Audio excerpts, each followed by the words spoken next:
अगर मैं आपसे कहूं कि एक बार ये इमेज देखिए, अरे ये इमेज आपको बता देगी कि प्रधानमंत्री मोदी जी से जब एक कोई सवाल पूछ लिया जाता है तो कैसे शर्मसार होकर चले जाते हैं बीच में प्रेस कॉन्फ्रेंस छोड़ करके।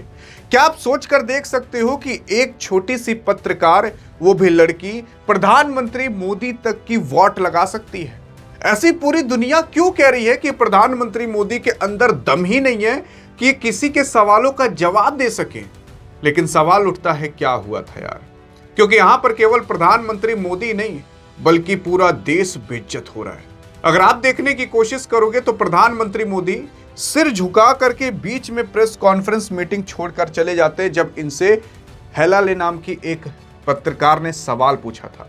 सवाल क्या था और क्यों छोड़कर चले गए? आगे क्या होगा? भारत की मीडिया और नॉर्वे की मीडिया में क्या अंतर है, आज आपको पता चलेगा। यार अगर आप देखने की कोशिश करोगे तो प्रधानमंत्री मोदी जी अभी टोटल 5 देशों की यात्रा पर गए हैं। यूएई में गए, नीदरलैंड में गए, उधर इटली में दादी जी से मिलने चले गए थे, फिर अभी नॉर्वे गए हैं।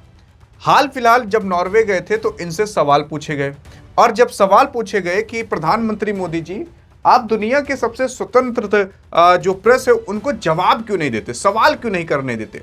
जब ये इनसे पूछा गया, क्योंकि वाकई में ही प्रधानमंत्री मोदी जी जब से प्रधानमंत्री बने हैं तब से केवल 1 या तो 2 बार इन्होंने प्रेस कॉन्फ्रेंस मीटिंग की है, और उसमें आई थिंक जवाब भी नहीं दिया था 2019 में।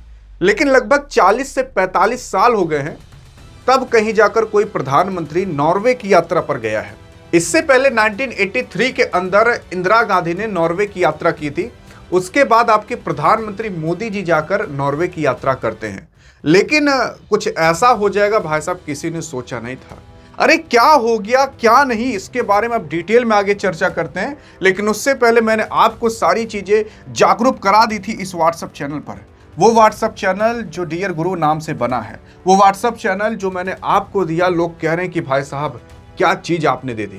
क्योंकि ये केवल व्हाट्सएप चैनल नहीं भाई साहब, जान जाइए जितना भी ज्ञान इस पूरी दुनिया के अंदर है वो सारा चीजें आपको यहां पर आता हुआ दिखाई देगा। जितनी भी घटनाएं बीत रही हैं वो सब आपको यहां पर मिल जाएगा। क्योंकि वीडियो में कुछ चीजें छूट जाती हैं, यहां पर आपको नहीं छूटते हुए दिखाई देंगी। पूरी टीम मिल करके केवल इस व्हाट्सएप चैनल पर काम करती है ताकि आपको सारी जानकारियां प्रोवाइड कराई जा सके। तो अब आपके हाथ में है, ज्वाइन करोगे कि नहीं? डिस्क्रिप्शन में लिंक है, कहीं भटकने की भी जरूरत नहीं है। व्हाट्सएप चैनल पर जैसे क्लिक करोगे लिंक पर, तुरंत आप यहां पर आओगे, फॉलो कर लोगे और सारी परेशानियां, सारी करंट अफेयर्स सब दूर हो जाएंगे। अब आपके हाथ में है। लेकिन आप सोच रहे होगे इतना सब कुछ दे रहे हो तो आप कुछ चार्ज भी तो करोगे? नहीं, बिल्कुल फ्री ऑफ कॉस्ट है। लेकिन अब बात करें टॉपिक पर, तो यहां पर देख सकते हो कि कोई और नहीं बल्कि हेला लिंक, जो कि नॉर्वे की एक पत्रकार है। Prime minister of India Narendra Modi would not take my question, I was not expecting to him. इनका कहना यह है कि इन्होंने खुद ट्विटर पर ट्वीट किया था। जब ट्वीट किया था तो लगभग इनके ट्विटर पर 9000 फॉलोअर्स थे। अब प्रधानमंत्री मोदी जी से लफड़ा हो गया तब तो भैया फॉलोअर्स तो बढ़ ही जाएंगे। तो ये कहती हैं कि मैंने प्रधानमंत्री मोदी जी से सवाल किया, प्राइम मिनिस्टर ऑफ इंडिया से, लेकिन उन्होंने मेरे सवालों का जवाब नहीं दिया। मैं ऐसा एक्सपेक्ट नहीं कर रही थी। यहाँ पर Norway has the number 1 spot on the world press freedom index. India is at 157, competing with Palestine, Emirates and Cuba.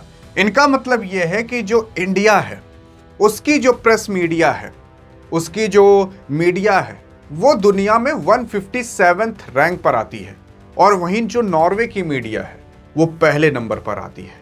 यानी कि नॉर्वे की मीडिया को अगर आप देखोगे ना, वो डरती नहीं है कि सामने प्रधानमंत्री है कि राष्ट्रपति है। अगर मन में कोई सवाल आ रहा है तो धड़ाक से पूछो, डरो ना। वहीं पर इंडिया की मीडिया क्या कहेगी? अगर प्रधानमंत्री मोदी जी किसी से मीटिंग भी कर लेंगे तो प्रश्न भी मोदी के होंगे, जवाब भी मोदी के होंगे, और सवाल क्या रहेंगे कि साहब अमवा चूस के खाते हो कि छिल के खाते हो? मोदी जी कहेंगे कि मुझे लगता है कि मैं तो नॉन बायोलॉजिकल हूं, यानी कि मुझे लगता है कि मैं साइंस से, ये मिट्टी पानी से बना ही नहीं हूं। ऐसा इनका जवाब रहता है। आप सोच कर देख लीजिए। बाकी इनको लगता नहीं है कि ये इंसान है, तो अब आप क्या ही एक्सपेक्ट करोगे?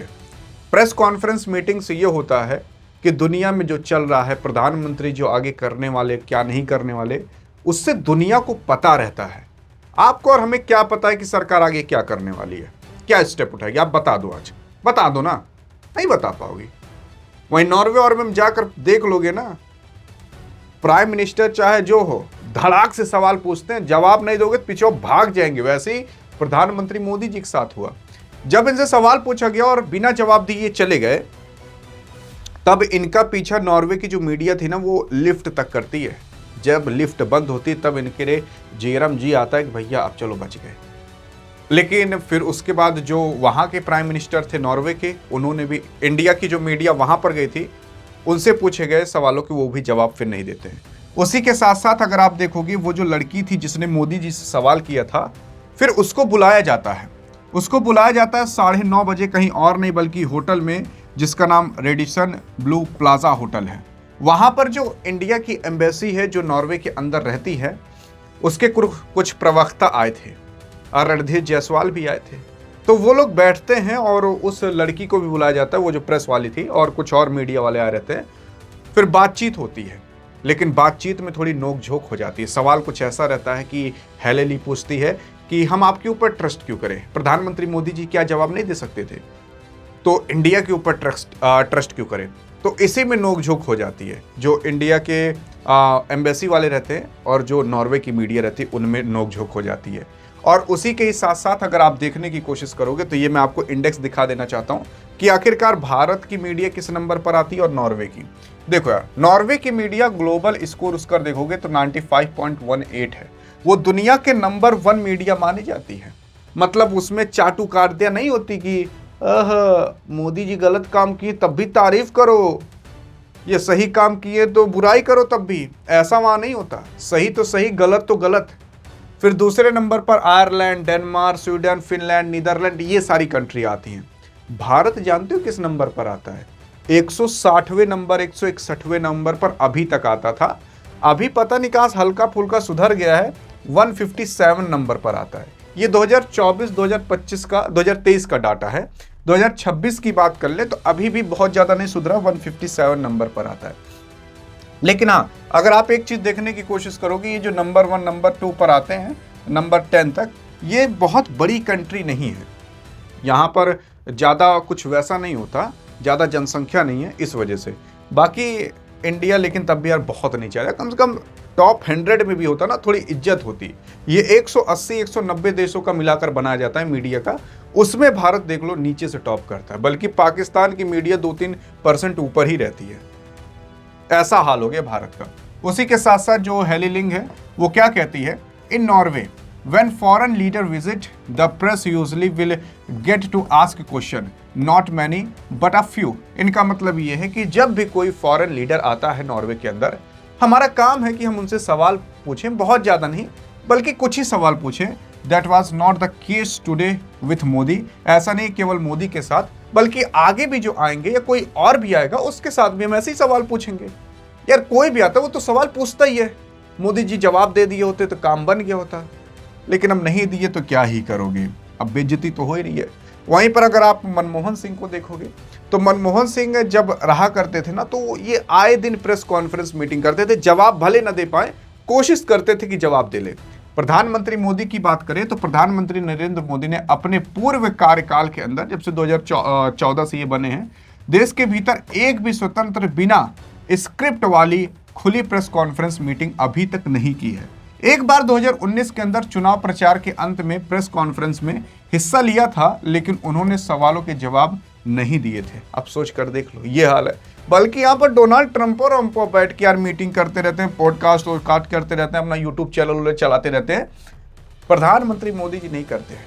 अब क्यों नहीं करते, उसके पीछे कोई रीज़न हो सकता है। आप मोदी के मन में कुछ चलता होगा। यही वो लड़की है जिस लड़की ने सवाल किए थे, और यहाँ पर वो ट्विटर पर खूब ट्वीट कर रही है अभी हाल फिलहाल। ये भी फ़ायदा उठा रही है कि भैया थोड़ा फेमस हुए हैं, फॉलोअर्स बढ़ रहे हैं, तो और ट्वीट करें थोड़ा, और ये कंट्रोवर्सी आगे बढ़े। क्योंकि अब सोच कर देख लीजिए कि इसकी चर्चा कहीं और नहीं बल्कि इंडिया के अंदर हो रही है, जो दुनिया की सबसे बड़ी पॉपुलेशन है। और जो मोदी को नहीं मानते होंगे, अब देखो इसमें ये भी कैसा फ़ायदा उठा रही है, जो मोदी को नहीं मानते होंगे ना, वो तुरंत इसको जाकर फॉलो कर लेंगे। और ये चीज़ें देख करके ये चीजें देख करके ना भारत के अंदर जो विपक्षी पार्टी है वो भी फायदा उठा रही है, मोदी को अंट संट बोल रही है, उल्टा सीधा बोल रही है। तो सब यार देखो एक दूसरे का फायदा उठाना ही चाहते हैं। यहां ये लिखती है, I was very disappointed that the prime minister of Norway did not include time today for the Indian reporters. और उसी के साथ साथ I expect more to him tomorrow. ऐसे कई तमाम चीजें ये लिखती है ट्विटर पर, और ये अब एक नई कंट्रोवर्सी नॉर्वे के अंदर हो गई है। बहरहाल ऐसा नहीं होना चाहिए था, क्योंकि इन सब का इम्पैक्ट करोड़ों और हजारों करोड़ पर पड़ सकता है। क्योंकि जो भारत के प्राइम मिनिस्टर और जो नॉर्वे के प्राइम मिनिस्टर सोचे होंगे कि भैया चलो ये डील करेंगे, लेकिन अगर ऐसी कंट्रोवर्सी, ऐसा विवाद बीच में हो जाता है ना, तो खटास आ जाती है। जी हाँ, खटास आ जाती है। लेकिन बहरहाल इसमें देखो यार, मोदी अगर जवाब दे दिए होते तब भी ठीक था, लेकिन अब ये भी फायदा उठा रही है। मिल गए हैं प्रधानमंत्री मोदी भैया, फॉलोअर्स बढ़ जाएंगे। अब ये थोड़ा समय तक जरूर चलेगा, आप देखिएगा। बाकी आपको क्या लगता है, मोदी को जवाब देना चाहिए थे कि नहीं? देखो मैंने आपको इसके तरफ वाला भी बता दिया और मोदी के तरफ वाला भी बता दिया। अब कैसे ये लोग मोदी का इस्तेमाल करके अपने फॉलोअर्स बढ़ाएंगे, और लेकिन मोदी को भी जवाब दे देना चाहिए था। बाकी अधिक जानकारी चाहिए तो इस वीडियो में मिलते हैं, तब तक के लिए जय हिंद जय भारत।